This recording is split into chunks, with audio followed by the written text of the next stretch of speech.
So this year, we decided to kind of look to the past. If you remember last year, Convocation, we were back to the future.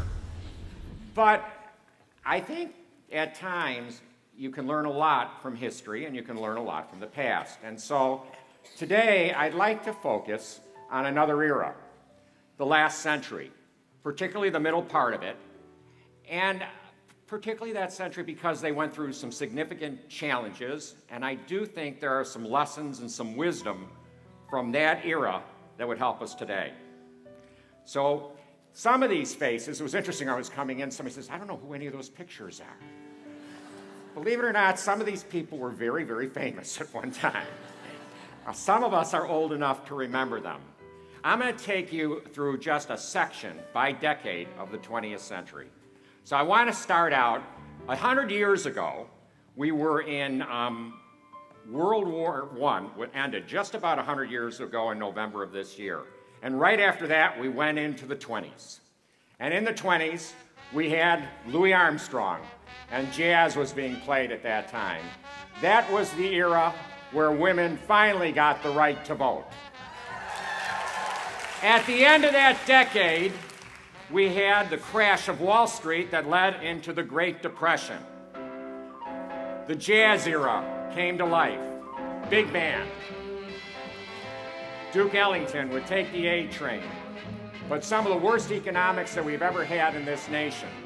At the end of the Depression, we went into the 1940s. The big band era was moving, Glenn Miller was playing, and we had World War II.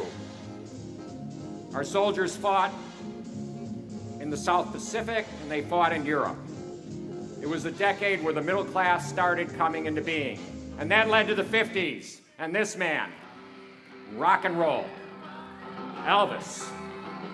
It was also a time where Brown versus Board of Education happened, and where Rosa Parks was arrested for being in the wrong place on a bus.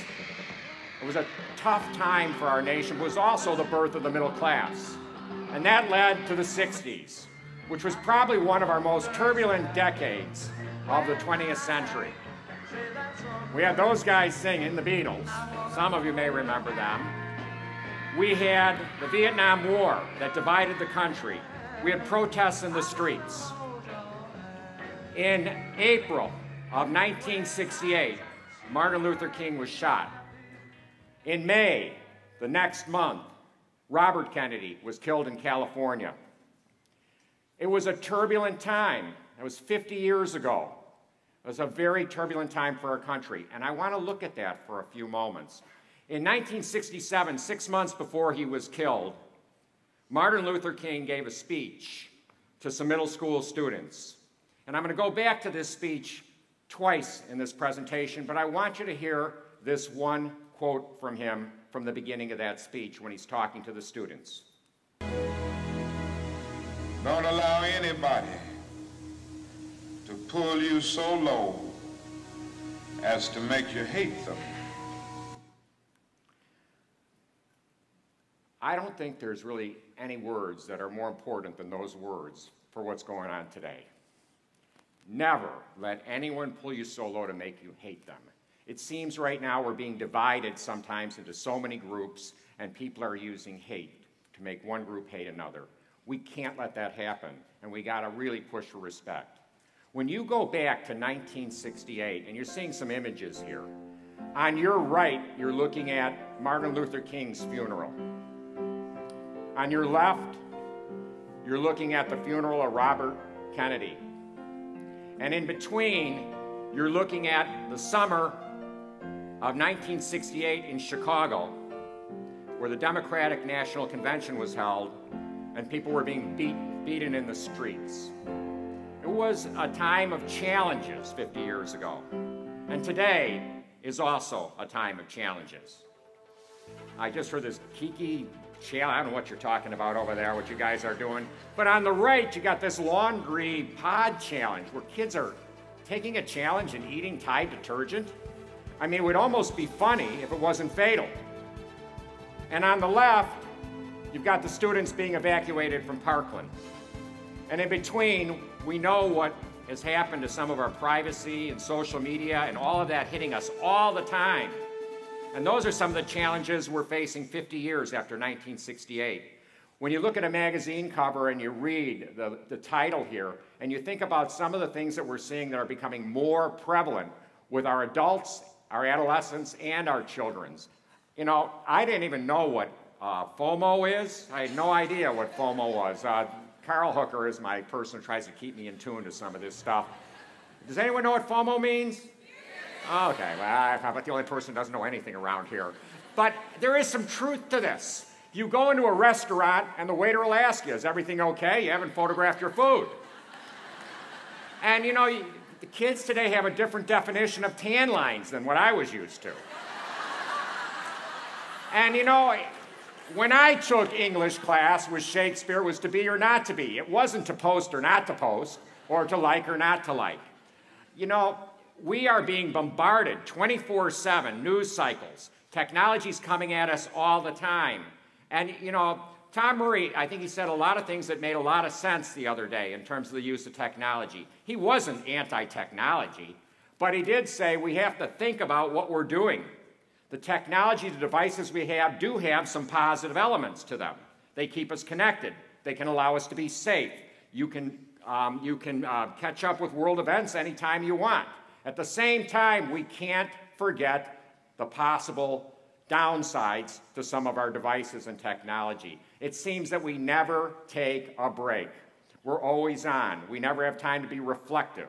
And I think we have to be thoughtful in our use of technology, and I'll talk about that in a few minutes as well. There's this thing, and I'm not sure, that's a bird or something, but it's supposedly it has to do with social media. And I was trying to think, well, you know, I wanted to get the numbers of who are people following. And I just tried to pull up some people. You know, we got Democrats, we got Republicans, we got all kinds of religions in the world, and I just pulled some numbers up. So, you know, maybe, you know, if you're a Republican, you might be following that guy. You know, 3 million people are following Paul Ryan. Democrat, maybe, or others. It doesn't have to be any particular party. Michelle Obama, 10.8 million people. Here's two religious leaders, 17 million and 18 million people following them. You know, that's fine. Now, this last person, I never heard of her. 60 million people following her. I mean, we have to have some perspective here, okay? And what are they seeing when they're looking at their phones? They are not necessarily seeing respectful communication. This is not the best of social emotional learning. At least I don't think it is. I mean, again, I don't know who these people are. I got to start watching TV. But I do know that things are coming at us at light speed. You know, this summer I heard a speaker, and you know, he talked about how we're being barraged with technology. This was a pro-technology person. And he says, we need to be thoughtful. And he said, look at the Amish. Okay, so let's look at the Amish. And this was, I'm stealing this from him. He said, look at the Amish. It's not that they don't use technology. They actually do use some technology. They have wheels on their carts. They really do. But they are thoughtful in the use of technology. They have a way of making the decision whether they bring it in and whether it stays. How do they make that decision? Well, they have been bringing in new technologies, believe it or not. They have been forced to use cell phones to communicate. If they're trying to order their crops now, they have to use computers. You can't write a letter to Amazon. I don't think they have an address. You know, they are also, you know, you go up to a farmer's market with the Amish and you want to pay with a credit card or Apple Pay, they had to adapt. And they adapted. But they did it in a thoughtful way. And, you know, one of the things, and I think this is something I want us to think about a little bit this year, what they did is they said this, what is important to us? And they said, what's important to us is community. And we are okay with the technology as long as it allows us to continue to build community. We are not okay with the technology if it pulls us from something that is extremely important to us. They had a thoughtful approach to using technology. They will bring in a new technology, they will try it for a year, and they will watch it, and they will see, is it making us a better community or not? And if it's not making them a better community, it's out. We could be thinking about that a little bit ourselves in terms of what we're doing. Now, there is one technology they're fooling around with that I'm not sure this is going to work. He calls it Amish Uber. Uber is the cool thing. You know, every so many years something new comes in. Uber's hot right now, so we can have the Amish Uber buggies and go and just deliver people to the front doorstep. Hello, hello, hey guys. And so far, people are loving it. I'm not sure everybody's loving it, but it is going on. So I started looking, you know, the big technology push, if you really go back, starts around 1985. And I wanted to just look at a few statistics. So I had some people dig some data up for me. And I have this graph for you. In 1985 to today, there has been a 23% increase in the percentage of college students feeling overwhelmed. 23%. So I said, okay, so we got that increase. What else changed dramatically from 1985 to now? Interestingly enough, there's been a 24% decrease in the amount of money spent per pupil on public education. Those graphs are not good graphs to me. And while that's going, we have all kinds of news items out there. While we have less and less support, we're getting more and more criticism. About 2 years ago, I saw this poster. I didn't know what it meant, so I had to ask Carl again. You know, I don't know anything. I was going to ask Carl. Carl knows these things. There are a lot of cave people out there. Do you know what a cave person is? Anyone know that title? Everyone heard that? Oh, that's good. I know something. Me and Carl know something no one else knows. Okay. Citizens against virtually everything. They do exist. Now, this is not just a 2018 thing. In 1960s, Robert Kennedy said this: 1/5 of the people are against everything all the time. And there is some truth to that. So when we're faced with some of these challenges we have and these criticisms that we're getting, we have some choices on what we do. We can always say, I surrender. We can say, I quit. We can bury our head in the sand. By the way, that's Carl. We can raise a white flag. We can feel exhausted and stressed out. And, you know, sometimes we have an approach we want to take to technology. Now, remember, there are good uses of technology. Remember, they can be an accelerator of learning. Okay, let's not go too... But I want to go back and, again, parallel the 20th century and what's going on right now. And I want to think, again, of some of the things we might learn from these people and that era. You know, in a 50-year period of time, a generation lived through the Great Depression, World War I, World War II, the Korean War, and Vietnam. That's a lot to live through. A lot to live through. And I think sometimes when we think, you know, things are crazy now, that's a lot to live through. And we have technical, well, maybe there's supposed to be a slide there, but I'm going to let it go.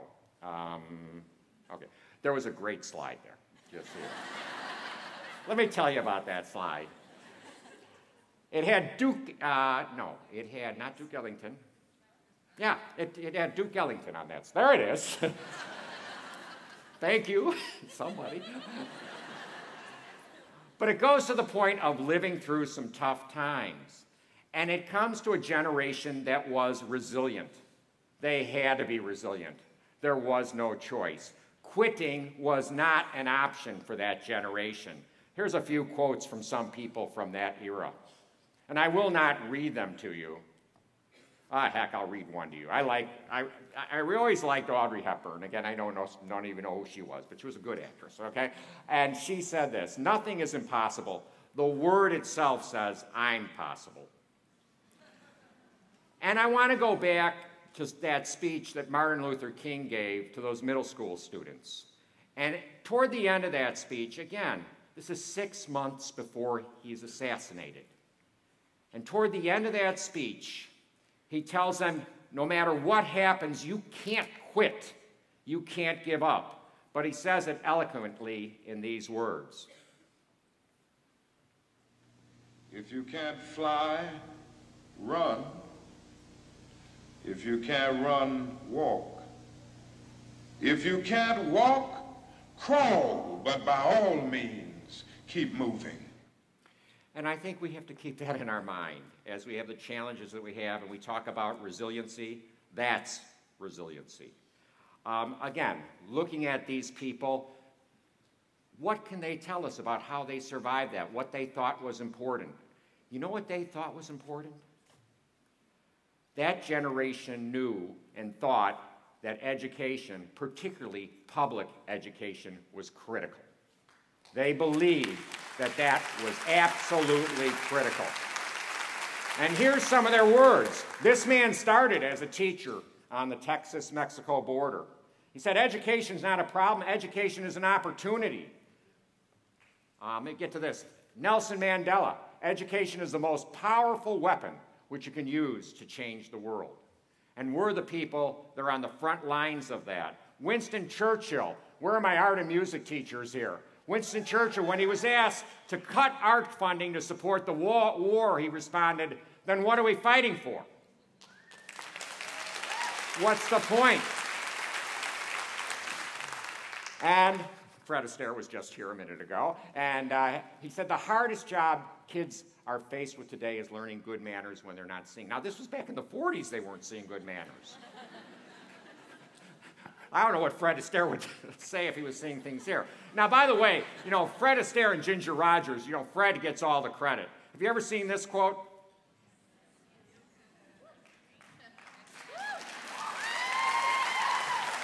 Does anybody know who said that? Yeah, it was a Texan. Good for her. You know, and it's not just education they knew could have an impact on the world. Gandhi said this, if we want to reach real peace in this world, we should start educating children. And a Supreme Court justice said the following, until we get equality in education, we will not have an equal society.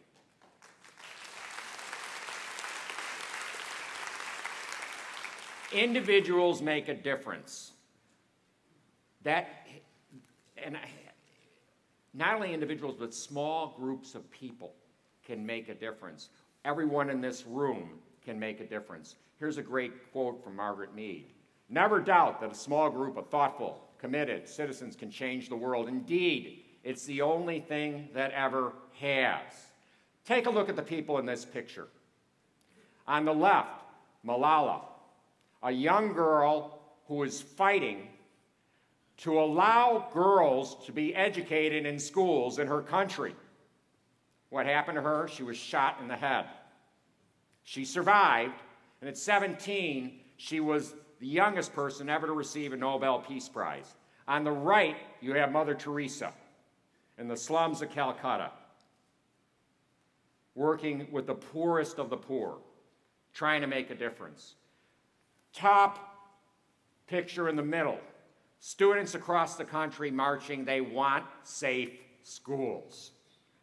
They're trying to make a difference. And underneath it, this last year, 2018, we had public school teachers in West Virginia, Kentucky, Oklahoma, Colorado, Arizona, go to their state legislatures and demand funding for public education. Small groups of people can make a difference. You know, I think of this because I'm from Chicago, right? I think of snowflakes. A snowflake isn't going to hurt you. It's a very delicate little thing. But look what happens when it sticks together. Now, I'm telling you, that is not Mopac on the right. Okay? I've been there, and I was in that. That was Lakeshore Drive, actually. But my point of this is, as a group here in this room, we need to be the individuals that stick together to create an oasis for our community. You know the presentation that we had on Monday, the SWAT officer was speaking. I don't know if you heard, I was listening carefully, and one of the words he said is that often the safest place, the most comfortable place that our kids have is in our schools. We become that oasis for the kids. And it's the people in this room that make it a safe and welcoming place where everyone is treated with respect. We in Eanes ISD need to be that oasis. If you look to the left, you see gym shoes. There's a reason for that. And how do we do that? We keep our focus. We don't change our focus every single year. We've been with this for a while. That's beginning with the end in mind. That's what our objective is at the end. And no one will ever argue with trying to create healthy kids and healthy individuals, effective communicators, engaged citizens, lifelong learners, and well-rounded people. And when we're looking at this technology, we need to be thoughtful with our devices when we use them and when we don't use them. Yes, they can be an accelerator of learning, and other times they can be a distractor and they need to be turned off. And we have revised the guidelines and the student handbooks to be a little clearer on what our expectations are going to be, because we think we need to give people some time to be down. We have some operational goals in the district. I'm going to go through these very, very fast. Community building, safety and security, enhancing our learning environments. Those have not changed. We have stayed consistent. And as Jen Salas said, we will have legislative priorities that we will go to the legislature and fight for more funding in public education. And we will attempt a bond, or we're considering attempting a bond in spring of 19 to enhance our learning environments and to make our schools as safe as we possibly can make them. In the instructional domain, we have 3 goals that haven't changed at all. We're not changing every year. We're still focused on communication, social emotional learning, and innovation. We do have a new one. We've always worked on it. We've always had it, but we've decided to elevate special education to have a special focus for our district.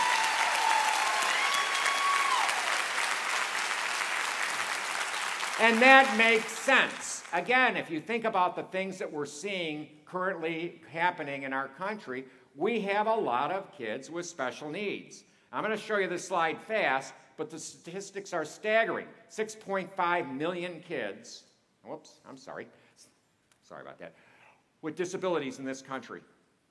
And if you look at just the growth that we've seen in kids with disabilities from 2000 to 2014, and I won't read all that to you, but almost a 520% increase in the number of kids with autism. Now let me make this clear, and I'm going to make this really clear. We all have special needs. Everyone in this room has special needs, whether you like it or not.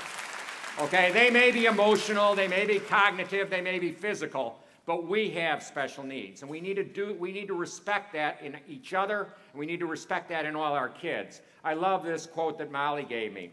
There needs to be a lot more emphasis on what a child can do instead of what they cannot do. And we can't divide ourselves. This quote from Cesar Chavez: "The preservation of one's own culture does not require contempt or disrespect for other cultures."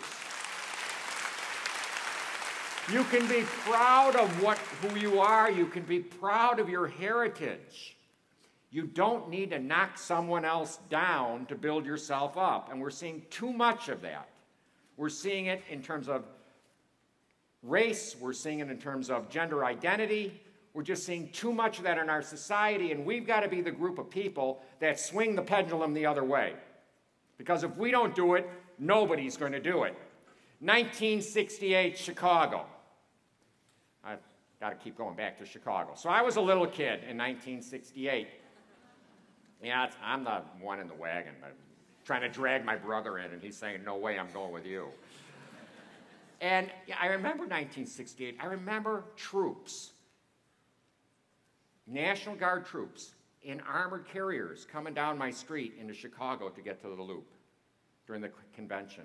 But there was something else also that happened in the summer of '68 in Chicago that really was wonderful, and I want you to see this. The summer of 1968, a nation in turmoil. Protesters marched against the war in Vietnam. Urban riots erupted after the assassination of Martin Luther King Jr. But amid the tumult, an event the likes of which the world had never seen. An Olympics for children with intellectual disabilities. Another thing happened in 1968. I put down my Sears catalog, sat in my favorite chair. I know, I had hair. You can't, I know. Hard to believe, but I swear I had hair. The picture proves it. I put down my Sears catalog, and I watched this show. Now, I need you to help me here. I need you, if you know the words of this song, for you to sing them with me, please, in a minute, not now, okay? But just keep thinking of that. This is just to get you an idea of what the song you're going to sing, okay? Get ready. So I want to end this, and I don't want to do a TED Talk. I want to flip it around and do something a little different.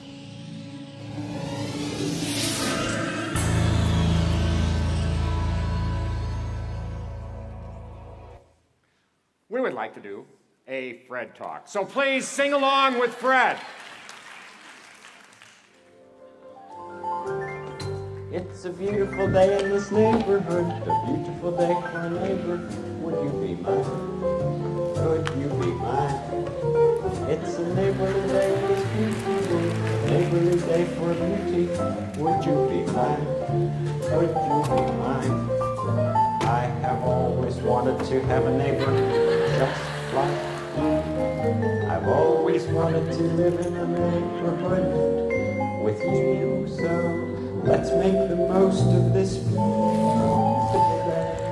Since we're together, we might as well say, would you be mine? Would you be mine? Won't you be my neighbor? Won't you please? Won't you please? Please won't you be my neighbor? Welcome to this party, neighbor.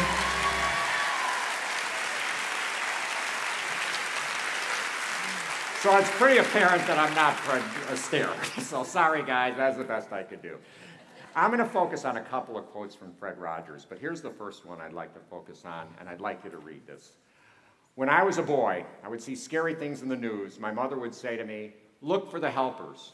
You will always find people who are helping. To this day, especially in times of disaster, I remember my mother's words, and I'm always comforted by realizing there are still so many helpers and so many caring people out there in the world. You know, you are the helpers. You are the caring people in the world. You are the people who make lives special for kids. You know, you look at all those pictures. This was a fun show. You know, he did cooking and all that kind of stuff. But some of you may not remember, and there's a movie we're going to talk about in a second, that he also did theme weeks. He was trying to teach kids. So I put on my red sweater, and I would watch a whole theme week. A week on death. What does assassination mean? On divorce. Some people get married, and after a while they're so unhappy that they don't want to be married anymore. He took on race relations. He took on disabilities with theme weeks. They didn't want black people to come and swim in their swimming pools. My being on the program was a statement for Fred. This is my favorite quote of Fred Rogers. There are 3 ways to ultimate success. The first way is to be kind, the second way is to be kind, and the third way is to be kind. You know, he's not the only person who has stressed that. If you look at these 2 gentlemen, I'm going to read the one on the right, the Dalai Lama. Be kind whenever possible, and it is always possible. You know, I would watch that, and every once in a while, heck, I was trying to be kind to my younger sister. Wasn't always easy. He had a singular vision of kindness and love. Love is at the root of everything. All learning, all relationships, love or the lack of it. Children have very deep feelings, just the way everybody does. There must be times when you do feel blue. I'm not feeling blue right now, though. Me neither.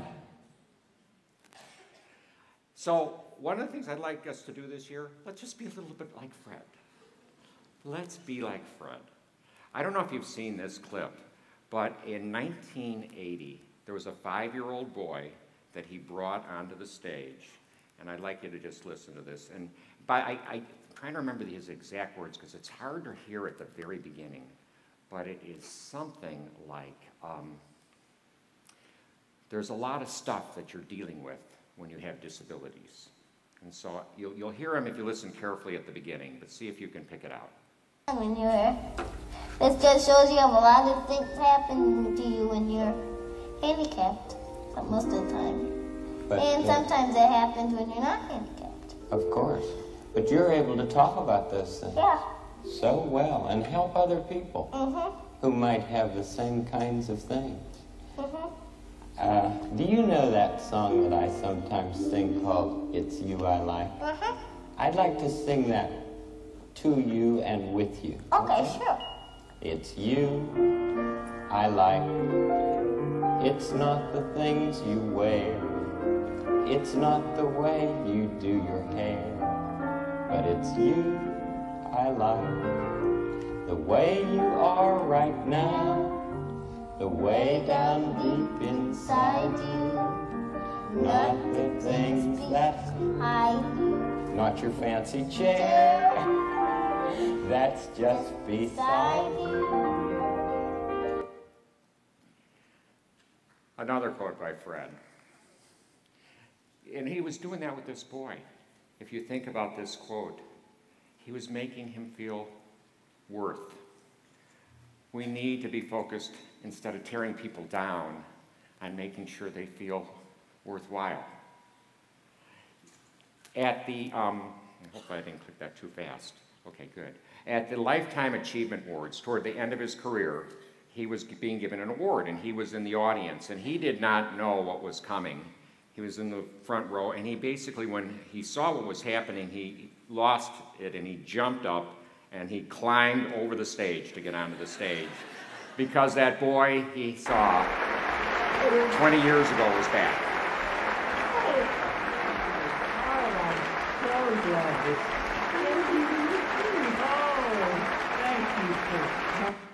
So I think we can just do a little time of being a little bit like Fred, wear our sweaters, wear our gym shoes, create that oasis in Eanes ISD for our children and for our community. We are an amazing place with a lot of amazing people already doing that community. And you know, one of the groups, I don't know what's going on with my mic, but it's okay. You can hear me okay? Okay, good, I'm sorry. EF has been gracious enough to do so much for us. They're actually going to give us a little gift, September 18th, so mark it on your calendar. If you haven't seen the movie, Won't You Be My Neighbor, we will show it here to staff and families and any friends of the district.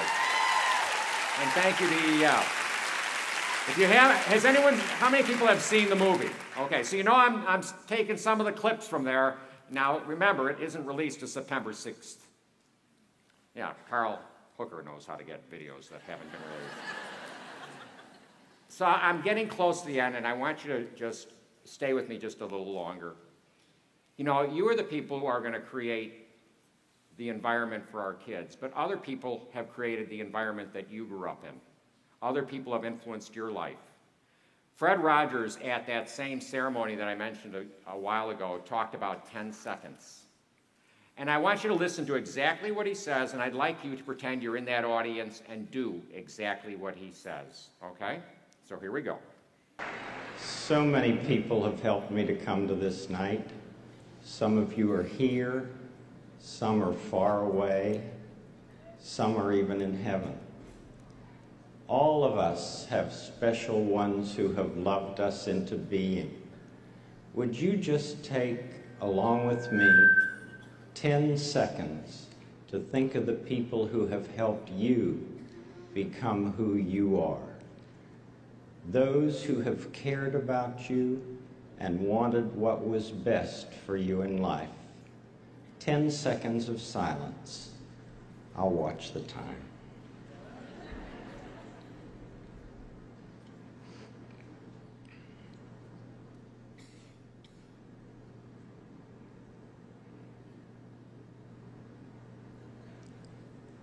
Whomever you've been thinking about, how pleased they must be to know the difference you feel they've made. I like those words. Some are here, some are far away, some are in heaven. I'm going to let this go a little longer for a second because I think it's important. And I don't know who you thought of, but I would like you, if you haven't thought of anybody in particular, I want you to start thinking right now of a teacher, a coach, a parent, somebody in the clergy who really made a difference in your life at one point, and I want you to hold on to that. At the Academy Awards every year, they do something where they talk about the people that were lost, who died during that year. They also do that often right around New Year's Eve. You see, who did we lose in this year, and they show clips of all that.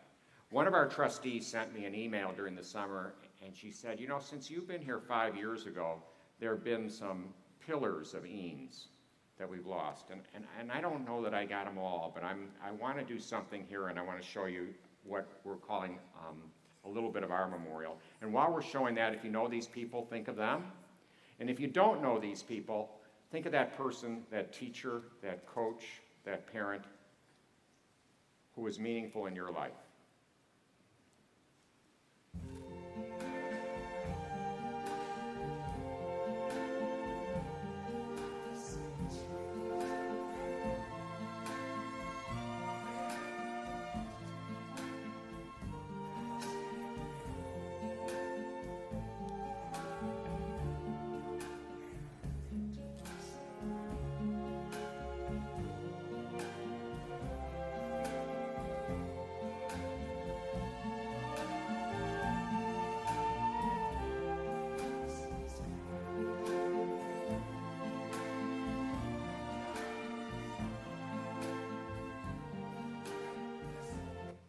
Those are some of the people that built this district. You are the people who inherited that and are going to keep us going in the right direction. And I thank you for that. I want you to see these quotes one last time. Focus on kindness. While people try to drag that pendulum to the right in terms of insanity and in terms of being disrespectful, let's drag it the other way. Let's be the helpers. Let's be the people who care for each other and for our schools and for our community. And I want to thank you as I close. I want to thank all of you for being those helpers. I want to thank you for being the listeners. I want to thank you for creating that oasis. And I want to thank you for being examples of kindness. And I want to challenge you this year to be like Fred. Let's have a great, great school year.